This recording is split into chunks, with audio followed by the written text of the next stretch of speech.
السلام علیکم ورحمۃ اللہ وبرکاتہ۔ اللہ رب العزت نے مجھے اور آپ کو ایمان والا بنایا۔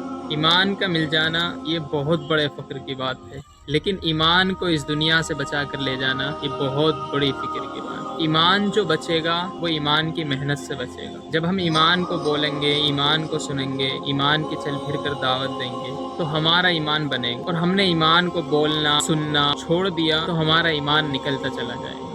ایمان جو بنتا ہے وہ ایمان کی محنت سے بنتا ہے۔ اب انسان کوئی بھی کام کرتا ہے، جب تک وہ اس پہ محنت نہیں کرے تو وہ سکسیس نہیں پا سکتا۔ تو اسی طرح ایمان کا مسئلہ ہے، اللہ رب العزت نے ہمیں ایمان کی دولت سے نوازا ہے۔ اب ہمارا فرض بنتا ہے کہ اب ہم اس دنیا میں آئے ہیں، اس دنیا میں آنے کے بعد اب ہم کیسے کامیاب ہو جائیں، اللہ رب العزت کے سامنے ہم کیسے کامیاب ہو کر پیش ہوں۔ تو ہمیں جو ہے اپنے ایمان کی فکر کرنی ہے، اس ایمان پر محنت کرنی ہے، اس ایمان کو اس دنیا سے بچا کر لے کے جانا ہے۔ جب ہم اس ایمان پر محنت کریں گے تو ہمارا ایمان بنے گا۔ ایک تو صحاباؤں کا اور نبیوں کا ایمان تھا، ہمیشہ بڑھتا تھا، اور ایک ایمان فرشتوں کا ہوتا ہے جو کہ ایک سطح پر رہتا ہے۔ اگر اللہ نے کسی فرشتے کو سجدے کا حکم دے دیا ہے تو وہ سجدے میں ہی پڑا ہے، کسی کو رکوع کا حکم دے دیا ہے تو وہ رکوع میں ہی ہے، کسی کو قاعدے کا حکم دے دیا تو وہ قاعدے میں ہے۔ اللہ رب العزت نے فرشتوں کا ایمان جو بنایا ہے وہ ایک سطح پر بنایا ہے، ان کا ایمان نہ ہی تو بڑھتا اور نہ ہی گھٹتا، وہ ایک سطح پر رہتا ہے۔ اور جو ہمارا ایمان ہے وہ ایسا ایمان ہے،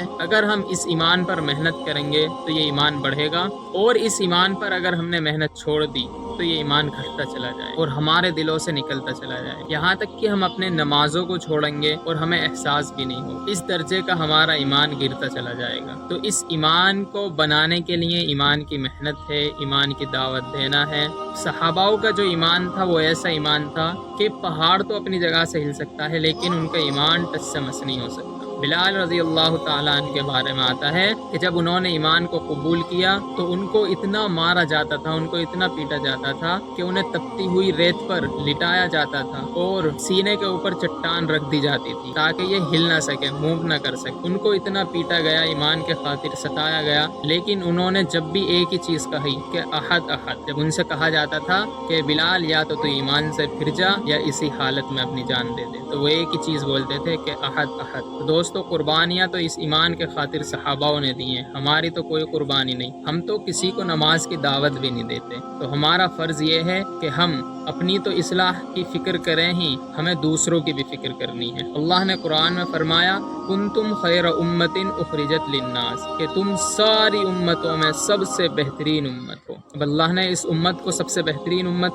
کیوں بتایا؟ کیونکہ آگے اللہ نے قرآن میں فرمایا تأمرون بالمعروف وتنہون عن المنکر وتؤمنون باللہ، کیونکہ تم برائی سے روکتے ہو اور اچھائی کا حکم کرتے ہو۔ اور اللہ نے اس پر بڑی کامیابی رکھی کہ جو ایمان کی چل پھر کر دعوت دے گا، ایمان کو بولے گا، ایمان کو کہے گا اور ایمان کی مجلسوں میں بیٹھے گا، تو اللہ نے اس پہ بڑے بڑے وعدے رکھے ہیں۔ جو ایمان کی مجلسوں میں بیٹھتے ہیں اللہ تعالیٰ نے ان پہ مغفرت کے وعدے رکھے، گناہوں کو نیکیوں میں بدلنے کے وعدے رکھے۔ اصل جو کامیابی ہے وہ اس ایمان کو دنیا سے بچا کر لے کے جانے کی کامیابی ہے۔ دنیا کی کامیابی کوئی کامیابی نہیں ہے، اصل کامیابی تو آخرت کی ہے کہ ہم وہاں کے لیے کیا کر رہے ہیں۔ اگر ہم اس دنیا سے رائے کے دانے کے برابر بھی ایمان کو بچا کر لے کے گئے تو اللہ تبارک و تعالیٰ اس دنیا سے 10 گنی بڑی جنت ہم کو عطا فرمائے۔ تو آپ اپنی تو فکر کریں ہی، اپنے بھائیوں کی بھی فکر کریں۔ جو بھائی نماز نہیں پڑھ رہے ان کو نماز سے جوڑیں۔ تو اس لیے آپ خود بھی عمل کریں اور انشاءاللہ میں بھی کروں گا، باقی لوگوں کو بھی اس کی دعوت اور اس ویڈیو کو زیادہ سے زیادہ شیئر کریں۔